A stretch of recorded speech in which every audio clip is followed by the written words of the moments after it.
At this point, we've been able to develop most of our API endpoints, and we are going to document our API so that to make it easy for developers who may want to use it to be able to document or carry out different functionalities within their applications. Now, these applications may be React or Vue applications, and they may also be mobile apps built with various technologies. In this video, I'm going to be showing you how to document our API.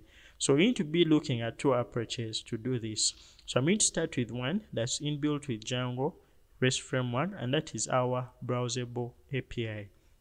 So when you go to our API right here, this is our localhost 8000/post. We are able to see the various API endpoints and the data that they return, and we can actually see a very interesting way of documentation. So you can be able to see what we gave as a name for our endpoint, which is post list create.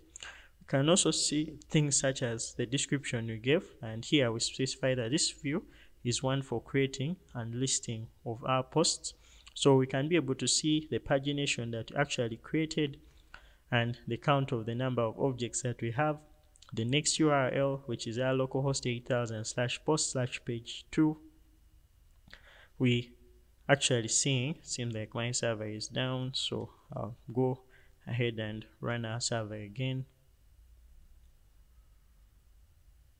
So when you head over right here and you try to refresh, we now see that it's actually returning our page 2, and you can be able to see the various data that's returned by this endpoint. We can also be able to check out our pagination here. So we have, this is page number 2, we can go to page number 3, page number 4, and so on and so forth. We can also be able to access other endpoints. For example, if we wanted to sign up, we can go to our /auth/sign up, and this is going to take us to where we provide our email, our username, and our password. So this actually uses our serializers to generate for us such a beautiful UI to work with in our development. Now, this is wonderful. I've been using Insomnia in our videos, and that's why we have not been able to use this. But let's say if we created a user, let's say John Doe 123, and let's say we give them, it's actually the email, so I'll say johndoe123@app.com, and then I'll provide our username as johndoe123@app.com. So if you provide our password, I'll provide our password. So this is actually returning our password as a plain text string, but you can also be able to change this. So I'll provide our password as password123, and when I send this, we can be able to see that our user has been created successfully, and this is actually the response that we get right here. So this is one way in which you can be able to document our API. However, this comes with its own disadvantages because we need to access the different URLs on our specific API, and it's also not that much user friendly, and that's where the DRF Yasg comes in. So there are very many ways to document our API with Swagger and other tools, but DRF Yasg stands out because it provides for us documentation for our API using Swagger and Redoc that goes deep to document our API endpoints, and we're going to be looking at how to use it.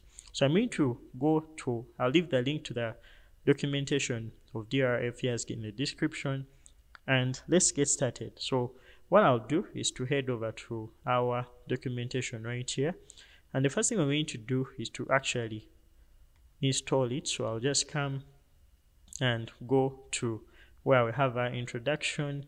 So it requires us to have Django REST framework, Django, Python. So I'm going to go ahead and basically go where we install it. So we install it with this command right here. I'll copy this command, and all I have to do is to stop our server with Control and C. So I'm just going to come here and create some more space. So do that with Control and B, and then what I'll have to do is to paste in our command. So this is going to install our DRF Yasg with pip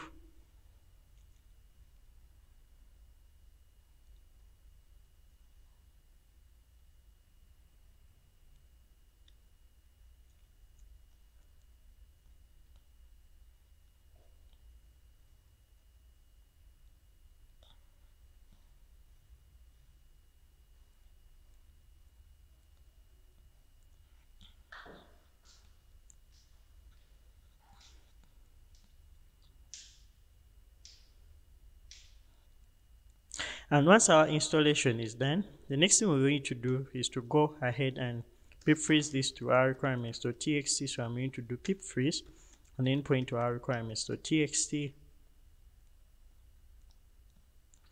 Once we've done that, then the next thing is going to be to set up our Django REST framework, to set up our DRF Yasg. So I'll just come to our installed apps, and we shall have to add the following. So we're going to add our django.contrib.static files and then our DRF Yasg. Now this is important because this is going to actually depend on static files to render our documentation. So when you go within our installed apps, I'm going to begin by adding our DRF Yasg. And once I've done this, then we are also going to check if django.contrib.static files is existing, and that is existing within our installed apps already, so we are safe. Now when you go in our urls.py, all we need to do is to add the following. So I'll just copy the following code and then go to our main urls.py, I mean the project specific urls.py. So when I go within our project right here and go within our URLs, I'm going to just paste in this code. And once we have this code, we can be able to see that we have some of these inputs, and we also have this code. So what this code is basically how to set up our DRF Yasg, and we also have a list of URL patterns. Now what I'm going to do is to just make this one list of URL patterns, and I'm going to basically import our RE path since this is using regular expressions. Now just come at the top right here, and all I have to do is to import our RE path, and I'm going to save. So when I save, we're actually having no errors for now.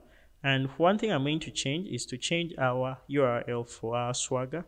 So in this case, I'll just change this so that we can be able to access our documentation on our homepage. So I'll just come and change this to path. And once we have this as our path, so I'll change this from our regular expression to our path, and then here we're going to have our view and then the name of that specific view. So when I save, I'm going to check if our server is running. So it's not running. I'll start it with Python money.py and then run server.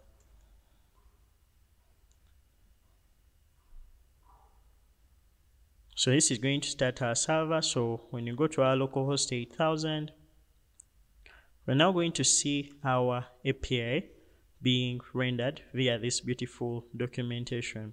So right here we have the different API endpoints that we are being able to that we have for our API, and they are being documented in a way that's very easy for us to see. We can also be able to authorize and be able to log in into our API, but now we have basic authorization, which we are going to set up in a minute.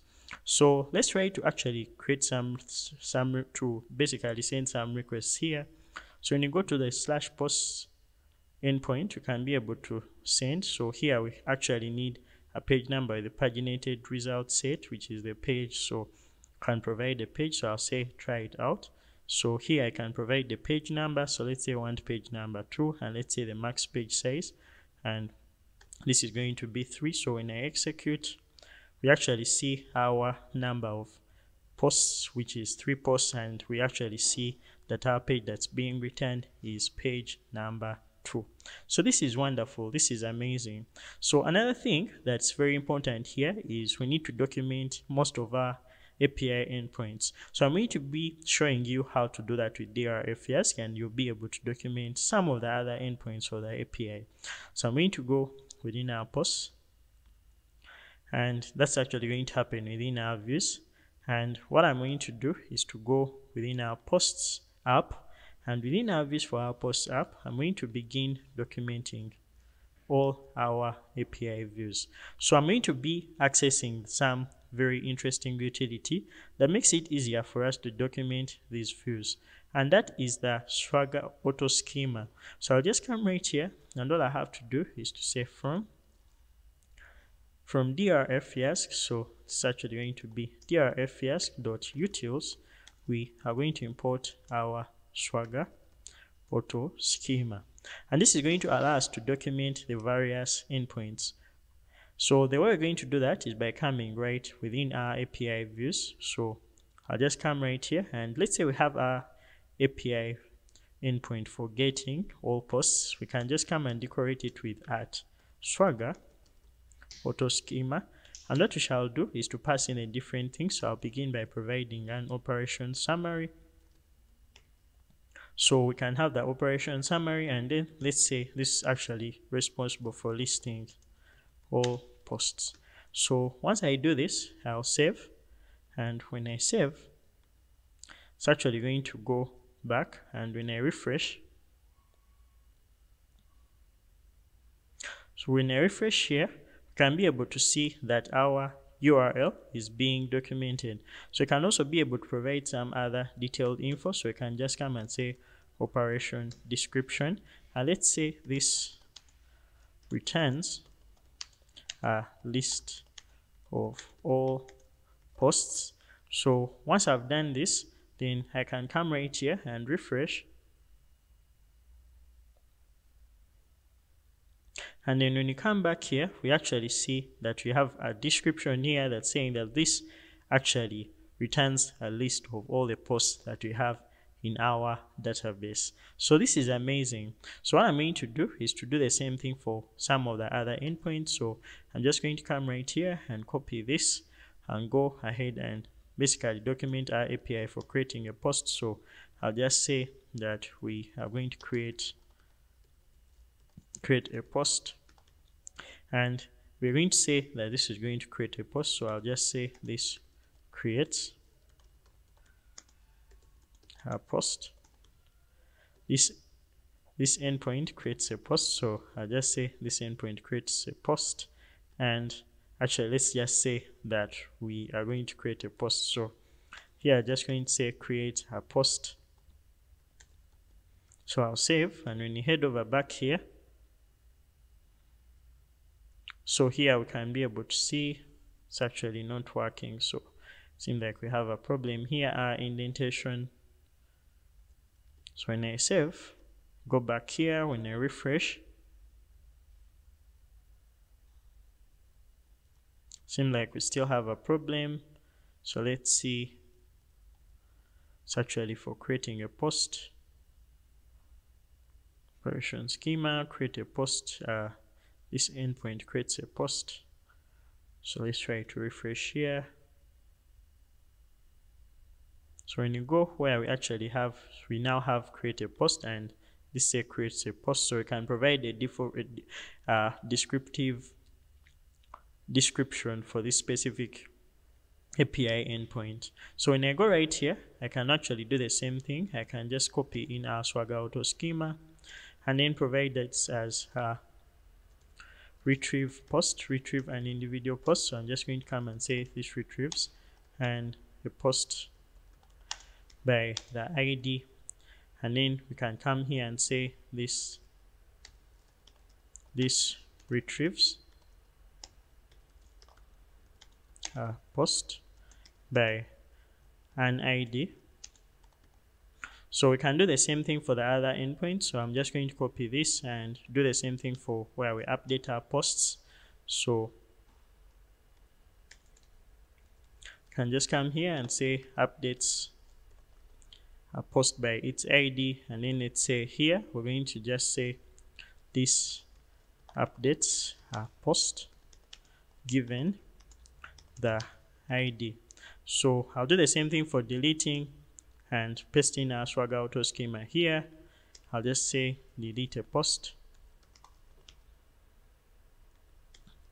and here we shall just basically specify that this endpoint deletes a post. So when you go back right here, I'm going to be able to refresh. So when I refresh, we now see that our endpoints have been documented. So we have listing posts. It's actually, it seems like we have a problem here. I'm going to refresh again.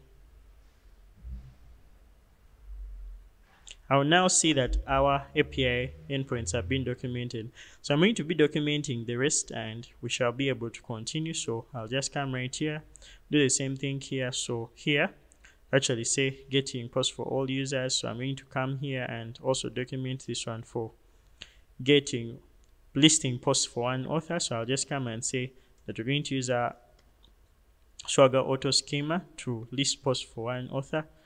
I'll just come here and say that we're going to list posts for an author who is a user, and we shall have this same documentation on our API or our Swagger UI.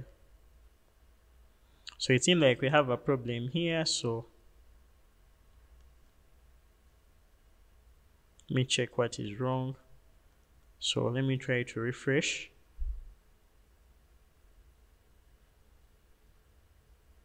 So it seems like everything is working fine.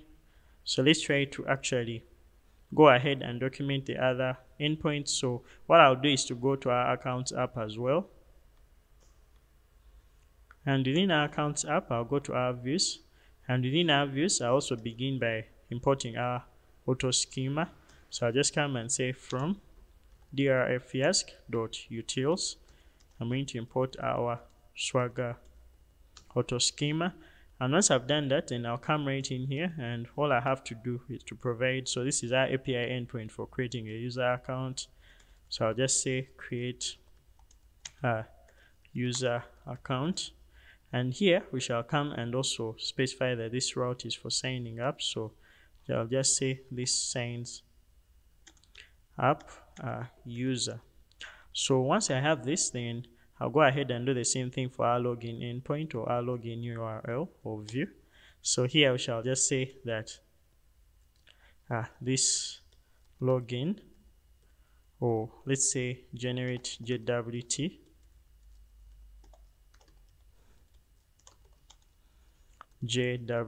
pair, and here we can say this logs in a user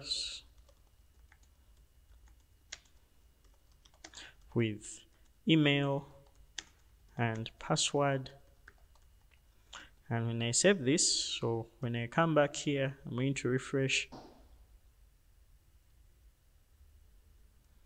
So it seems like we have issues, but when I refresh here, it's actually going to work. So we have generating a pair, so we're actually going to also basically document other endpoints. So when I come here, this is for posts, and this is actually going to be for getting a user's information.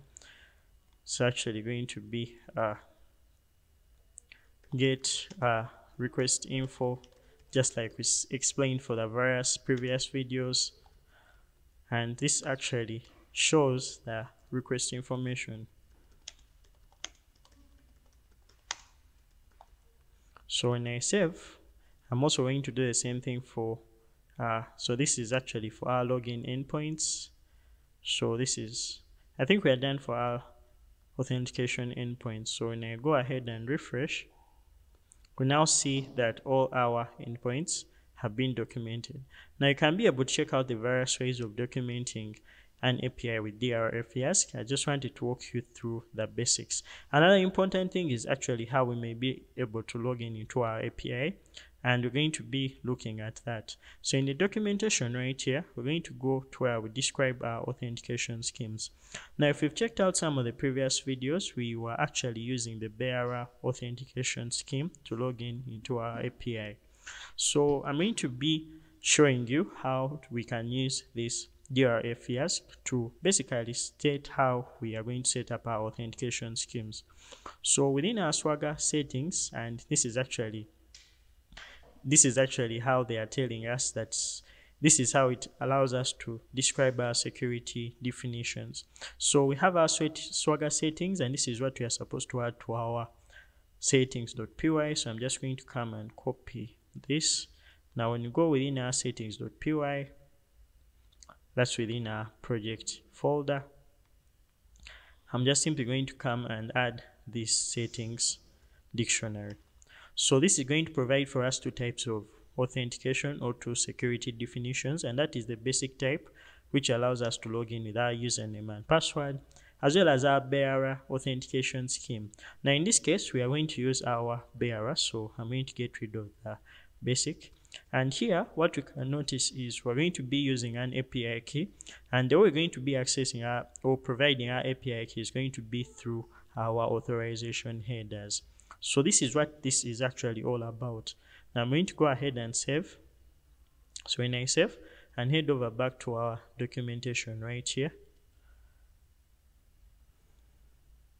when I refresh, we now see that we have our authorized, and here we have our authorized that's basically telling us that shall have our value as bearer and then the API key or our access token. So I'm going to close this for now. So another thing we're going to do is to actually change our authentication. So I'll just go back right here in our settings, and what I'm going to do is to get rid of this token authentication so that we use only JWT authentication. Now I'm going to save, and when I save, I'm going to refresh. And now we're going to see that we're going to actually be requiring to use our JWT authentication. Now another thing we're going to be doing is getting our API token and then logging in on our Swagger UI. So they're going to do that is first creating a token. So I'm just going to come and log in with the user who is currently logged in. So I'll go right in here to our token obtain pair view.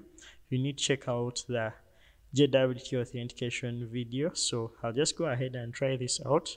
So I'll provide an email for a user who is existing. Now let's try John Doe. So this is going to be John Doe at app.com, and we shall provide a string password. Now this is going to be our password, which is going to be password 123. So when you try to log in or execute, we are actually going to be seeing our access and our refresh token. So I'm going to copy our access token right here. And when I copy our access token, I'm going to go right within our authorize. I'm going to click our authorization button, and then I'll come and provide bearer and then our token. So when I click authorize, we're going to log in into our API. So let's try to actually create a post. So when I go to where I will create a post, I'm going to go and try this out. So when I come here, I'm going to provide our title as sample title, and then our content as sample content. Now when I go ahead and execute, we're going to see that our post has been created on this endpoint that has actually been protected. Now we've been able to successfully log in into our API using our Swagger UI. Now this Swagger UI is very helpful as it makes it easier for developers to be able to understand the different endpoints and what they do. I'm going to leave the link to the description so that you can check out how to use DRF Yasg. Another thing that comes with DRF Yasg is actually the Redoc documentation. So if we went to localhost 8000 and then you access /redoc, we can be able to see the different API endpoints generated for us or documented for us in such a manner. Now this is the beauty with using our DRF Yasg for our API documentation. Now to summarize our API documentation, I'm going to go to where we set up our DRF Yasg and change some things. So I'm going to go within our URLs, that's within our main project URLs. I'm going to close those, and when you go right here, I'm going to go, and what I have to do is to change our information. So we're going to change this from snippets API to blog API, and this is going to be our version 1. So I'll change the description to this is an API for blog, or let's say this is an API for blogging application. And then we can have the terms of service or remove them. We can also have the license, but I'm going to remove that so that we just have these 3 things. So when you go back to our API right here and refresh,